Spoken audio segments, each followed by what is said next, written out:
Today, I'm going to be breaking down 10 lies that every or at least most Americans believe. This video is brought to you by LingoPie. As Americans, we hold pretty strong beliefs about the US and the rest of the world. Beliefs that often are demonstrably wrong. It's not because Americans are stupid or have been deliberately lied to by some shadowy cabal, but because less than half of Americans own passports, and only 15 to 20% have ever left North America. Many have been swimming in the same cultural water their entire lives, and sometimes you need to step outside of the pool to realize it's not the ocean. I'm Thomas Westbrook, and as an American who spent over half of my life outside of the United States, I've watched certain myths about our country get repeated by Americans so often that they've almost calcified into these kind of unquestionable truths. They're myths that the rest of the world laughs at. I studied political science and international studies at Texas A&M University. I've traveled all over the US, lived in both red and blue states, started businesses both stateside and abroad.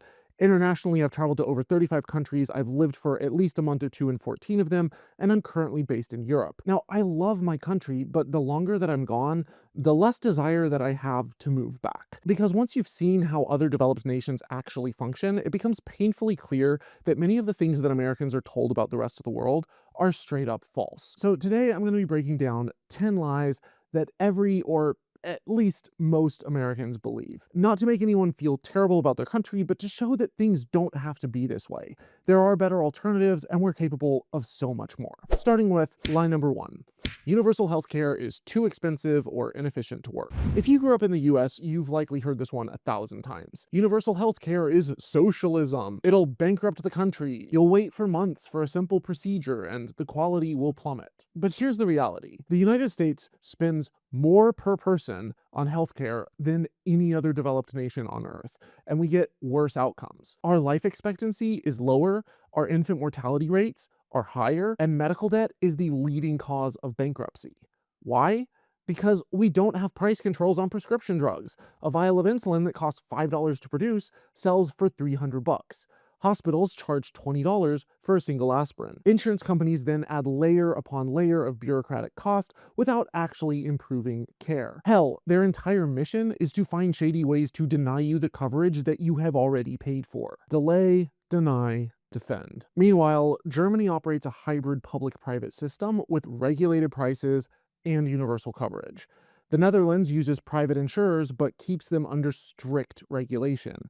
The UK, France, Scandinavia, they've all got efficient systems with shorter wait times for critical care, better outcomes, lower costs, and zero bankruptcies over medical bills. Universal healthcare doesn't mean banning private options. It means no one goes bankrupt for getting sick. And being poor isn't a death sentence. Countries across Europe have proven that universal healthcare works. Not theoretically, it actually works. Line number 2. Free college means low quality education. Americans love to claim that if college was free, it would be overcrowded, underfunded, and just straight up terrible. Like a bad public school with peeling paint and outdated textbooks. But here's the reality. Tuition in the US has skyrocketed over 1,200% since the 1980s, far outpacing inflation. Students graduate buried in debt. They delay buying homes, starting families, or contributing meaningfully to the economy. And for what? Because we've been told that high tuition equals high quality? Meanwhile, Finland, Germany, Norway, and France all offer tuition-free or nearly free higher education, and they consistently rank at the top of global education metrics. Their universities aren't diploma mills churning out mediocrity. They're world-class institutions producing engineers, doctors, and scientists who compete on the global stage. Guys, this isn't rocket science. The US has many public K-12 schools which are already free and are excellent when properly funded. Quality isn't tied to tuition costs. It's tied to investment in teachers, facilities, and equity. The quality of education isn't reduced simply because it's free. It just expands opportunity and strengthens society. Lie number 3. Europeans are crushed by taxes. Americans often hear that Europeans pay higher taxes and they immediately assume that they're being bled dry by bloated welfare states, slaving away just to fund lazy bureaucrats and freeloaders. Now, 15 countries in Europe actually have lower top personal income tax rates than the US. Others have high tax rates on wealthy individuals, but lower tax rates for the lower and middle class. But even if this one was entirely true, Europeans get something for their money. universal health care, tuition-free universities, efficient public transportation systems, subsidized childcare and generous parental leave, mandated paid vacation and sick days, strong labor protections. Americans, on the other hand, pay hidden taxes. We call them student debt, medical debt, childcare that costs as much as rent, and we get none of the safety nets. In Luxembourg, the Netherlands, and Denmark, taxes are higher, but so is the quality of life. Hell, in Luxembourg, public transportation was completely free. People aren't crushed by taxes. They're liberated by what those taxes actually buy them. Meanwhile, our taxes are going to buy bonds for Israel that are dropped on school kids and churches in Gaza. You're paying either way. The question is whether you're paying for actual services or just enriching insurance executives, munitions manufacturers, and pharmaceutical companies. Lie number 4. Public transportation is for poor people. In America, people assume that cars equal success. Public transportation equals poverty. And if you take the bus, it's probably because you can't afford a car. If you take the train, you're probably homeless. But this is a uniquely American delusion. In most of Europe, Asia, and much of Africa and South America, everyone uses public transportation. Doctors, CEOs, students, tourists. The systems are fast, clean, interconnected, and reliable. Cities are designed around walkability and bike lanes, not 6-lane superhighways and parking lots. In the US, I lived in a neighborhood in Austin, Texas that was a 5-minute walk from a Walmart, but there was literally no sidewalk. So if I wanted to walk to the store, I literally had to walk on a sloped grassy knoll or on the shoulder of a 4-lane 50-mile-an-hour dangerous highway. The US didn't end up this way by accident, though. The automobile lobby helped to shape city planning. Highways split communities. Walkability died. And now we're stuck with car loans, insurance payments, traffic jams, and hour-long commutes. Public transportation isn't for poor people. It's for smart people who'd rather spend their time reading, working, or relaxing instead of white-knuckling a steering wheel in gridlock traffic. In the rest of the world, you can own a car if you want to own a car, but you have options, the freedom to choose. But the US traded that freedom for a mandatory subscription to car ownership. Lie number 5. The US is the freest country in the world. Americans are raised to believe this like it's gospel truth. We're the land of the free and the home of the brave. No country values liberty like we do. Hell, our symbols are the eagle and the Statue of Liberty, for God's sake. But the data tells a very different story. The US actually ranks 57th in the world on the Press Freedom Index, below Sierra Leone and Ghana. We have the world's highest incarceration rate, with millions imprisoned for non-violent offenses. Police departments operate like small militaries. Protest crackdowns are routine. Mass surveillance is normalized. Members of the LGBT are unjustly being treated like predators. US cities are now being invaded by the National Guard, and ICE is operating like the president's personal masked Gestapo, profiling and rounding up people by the tens of thousands, separating families, imprisoning children, and deporting people without due process. Not to mention, our prisons are literally a legalized slave labor system. Now, all of this has led to a massive decline in tourism to the US and a surge in Americans looking for opportunities abroad. And if you're in that boat, one of the best things that you can start doing is to learn another language. But not all methods are equally effective. I've been studying languages my whole life, and I'm very critical of most apps or textbook-based language learning programs. Hell, my dad was a language teacher who started a language school overseas and would always tell me that those methods aren't how you actually learn a language. And he was right. Because here's what I've noticed. The people who truly master a language, they're the ones watching TV shows in that language. They're immersed. They're having fun. They're not grinding through vocabulary lists. They're actually living the language. Which is why when I first discovered LingoPie, I was so impressed by their approach that I instantly signed up for their lifetime subscription. Here's how it works. LingoPie takes real TV shows and movies, authentic content from native speakers, and turns them into interactive language lessons. You're watching something that you actually enjoy in the language that you're learning, but you can click on any word in the subtitles to see what it actually means. After each episode, you can practice the vocabulary with flashcards and quizzes. There's even an AI coach to explain tricky grammar and pronunciation tools where you can speak and get feedback. I have tried so many language apps, and this is the only one that captures what actually works. Immersive contextual learning. Hearing the language how it's actually spoken, not formal classroom terminology. Instead of memorizing lists, you're learning how people actually talk, complete with slang, cultural expressions, and natural flow. LingoPie offers 14 languages from French and Spanish to Japanese and Korean. They have over 3,000 shows and movies, and if you sign up using my link in the description, you'll get a 7-day risk-free trial plus 55% off their yearly plan. Seriously, if you've been wanting to learn a language but traditional methods haven't worked, try this. It's how languages should be learned. So check out my link in the description and start your free trial today. Lie number 6. Gun control doesn't stop crime. The argument goes like this. If guns are banned, criminals will just start using knives or bombs or cars. Banning guns won't stop violence. Except it kind of does. Homicide and suicide rates plummet when countries implement strong gun laws. The UK, Japan, and South Korea have near zero gun-related homicides. Mass shootings were virtually eliminated after reforms. And before you even try to mention knife crimes, knives kill fewer people. They can't massacre dozens in seconds. The comparison is absolutely absurd. And also, the US tends to have higher knife crime rates too than most of the rest of the world. Meanwhile, Americans live in constant fear. Active shooter drills in elementary schools, metal detectors in public buildings, bulletproof backpacks marketed to parents. The longer that I am outside the US, the more this feels fucking mental.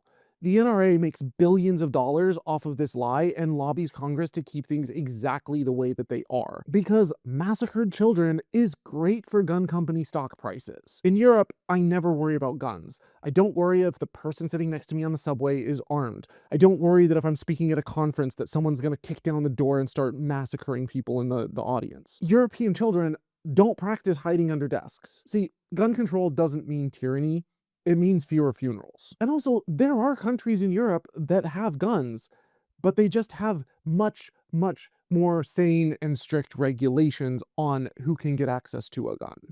Lie number 7. Christian nations are the most prosperous. This lie is particularly popular in the Bible Belt, or the global south, and it's that we are a Christian nation blessed by God and our prosperity is because of divine favor. Now, I've already done 3 videos in the past diving deep into and debunking this myth, and I'll link to them below, but basically, the most religious countries on earth are also some of the poorest and most unstable. Sub-Saharan Africa, the Middle East, parts of Latin America, in all of these places, high religiosity correlates with high poverty, not prosperity. This holds true whether you're looking at just Muslim countries or just Christian countries, or religiosity in general. The most secular countries, meanwhile, Sweden, Denmark, Japan, the Netherlands, they all rank highest in terms of happiness, wealth, education, and equality. They didn't pray their way to prosperity.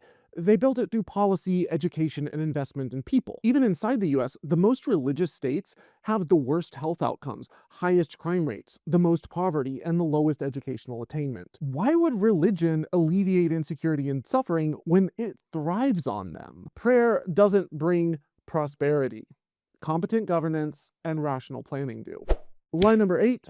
America has the best education system. We like to tell ourselves that we have the best schools in the world, and maybe at the very top, we do. Harvard, MIT, Stanford, but the average American student will never set foot in Harvard. Globally, based on PISA test results, the US ranks 34th in the world in math, 9th in reading, and 16th in science. Belief in pseudoscience and conspiracy theories are rampant. The Flat Earth movement has reemerged. Young Earth creationism is taught in many American schools, and climate change denial is now mainstream. Hell, we've now got PragerU misinformation being taught in public schools. This is what happens when critical thinking isn't prioritized. Finland, by contrast, has minimal homework, higher teacher pay, and focuses more on curiosity and equity. South Korea maintains academic rigor and strong family support. Both outperform us. Meanwhile, American teachers are underpaid, overworked, and leaving the profession in droves. Schools are funded by local property taxes, creating massive disparities nationwide in terms of education quality. And standardized testing and teaching to the test has replaced actual learning. We don't have the best education system, but we do have some of the most expensive. Lie number 9, everyone wants to live in America. For decades, the US symbolized opportunity, the American dream. People risked everything to get here. But that's changing. Social media shattered the Hollywood illusion. The rest of the world sees our mass shootings, our healthcare disasters, our income inequality, our ICE raids. They see our political dysfunction and our crumbling infrastructure. We used to benefit from a reverse brain drain, where the best and the brightest from around the world wanted to come and study and work and live in the US, to grow our economy, to start businesses, create jobs, and pay taxes here. But many skilled professionals now prefer Canada, Germany, the Netherlands, or Australia. These countries offer stability, safety, and opportunity without all of the chaos and insecurity. Growing up as an American overseas, people used to react positively when I told them where I was from. I met countless people who used to dream of moving to America. Now they pity us. The American dream was buried by crony capitalism and billionaires who lobbied for inequality in the form of trickle-down economics. They picked our pockets. If the American dream is still alive, then it's not in America anymore. Finally, line number 10, American democracy is still the gold standard. We tell ourselves that we invented modern democracy, that everyone else copied us, that our system is the envy of the world. But our version of democracy is deeply, deeply flawed. The Electoral College distorts representation. First past the post or winner takes all voting entrenches a two-party system. Gerrymandering warps elections. Voter suppression is routine. Hell, this last year in Texas alone, the state floated over a dozen voter suppression bills that would further rig elections in favor of Republicans and the upper class. Billionaires and corporations buy influence through lobbying and super PACs. This isn't the only option though, guys. Many countries have proportional representation, ranked choice voting, and stronger anti-corruption laws. And don't believe the lie that ranked choice voting is communism. It literally just means that your vote actually means something, because you can vote for whoever you want without feeling like you'll split the ballot and throw your vote away. But the same politicians and corporations who are rigging elections and picking your pocket will tell you that everything that they don't like is communism, so that they can stay in office without term limits. There are highly functioning, successful, capitalistic democracies that also happen to have social safety nets and healthy checks and balances against corporate greed. They're called social democracies. That is not communism. That is not socialism. We need to learn the difference. But this level of corporate fear-mongering is designed to keep us ignorant and scared rather than fighting for our rights. Social democracies combine capitalism and equality, achieving higher voter turnout and greater trust in government.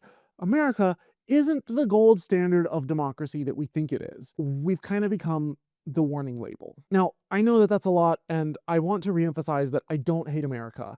I think that if you do love your country and you're patriotic at all, it's your responsibility to try to push for it to be better. Because loving something means wanting it to improve.